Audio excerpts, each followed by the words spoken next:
Hello viewers, welcome to sports circle Telugu. India versus Australia మధ్య జరుగుతున్న Border Gavaskar ట్రోఫీలో చివరి టెస్ట్ రానే వచ్చింది. డే 1 స్టంప్స్ అయ్యేటప్పటికి India 185 all out, Australia 9 for 1. ఇక మాట్లాడుకుందామా? Let's get started.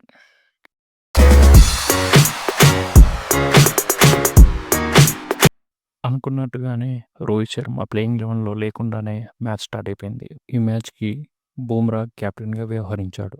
టాస్ గెలిచి బ్యాటింగ్ ఎంచుకున్న టీమిండియా. ప్లేయింగ్ 11 చూసినట్టయితే ఇండియాలో మనకు అందరూ అనుకున్నట్టుగానే శుభం గిల్ వచ్చి రోహిత్ శర్మ బయటికి వెళ్ళిపోయాడు. బౌలింగ్లో ఆకాశ్దీప్ ప్లేస్లో ప్రసిద్ధ్ కృష్ణ వచ్చాడు. ఆస్ట్రేలియా జట్టులో మిచెల్ మార్ష్ ప్లేస్లో బ్యూ వెబ్స్టార్ వచ్చాడు. టాస్ గెలిచి బ్యాటింగ్ ఎంచుకున్న టీమిండియా తన మొదటి వికెట్ను తొందరగానే కోల్పోయింది. కేఎల్ రాహుల్ 14 బాల్లో ఆడి 4 రన్లతో అవుట్ అయ్యాడు.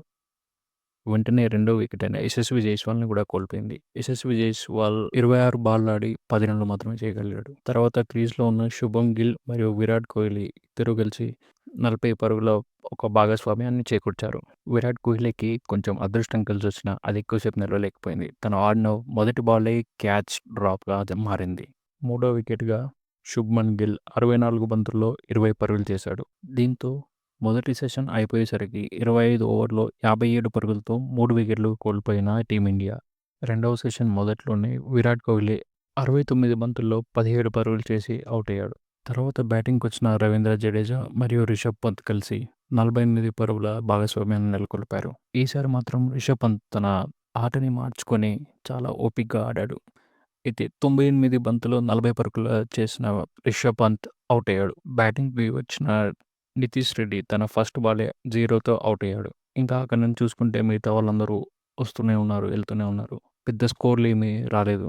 మొదటి ఇన్నింగ్స్ అయిపోయేటప్పటికి 72 ఓవర్స్లో 185 చేశారు. ఆస్ట్రేలియా బౌలింగ్లో స్కాట్ బోలాంగ్ 4 వికెట్లు, మిచెల్ స్టార్క్ 3 వికెట్లు, ప్యాట్ కమిన్స్ 2 వికెట్లతో ఇండియాని కట్టడి చేశారు.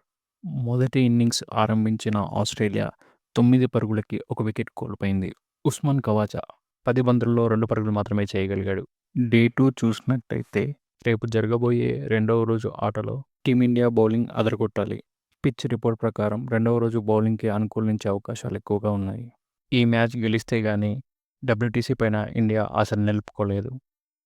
ఇలాంటి మరెన్నో వీడియోల కోసం సబ్స్క్రైబ్ చేసుకోండి. Sports circle Telugu.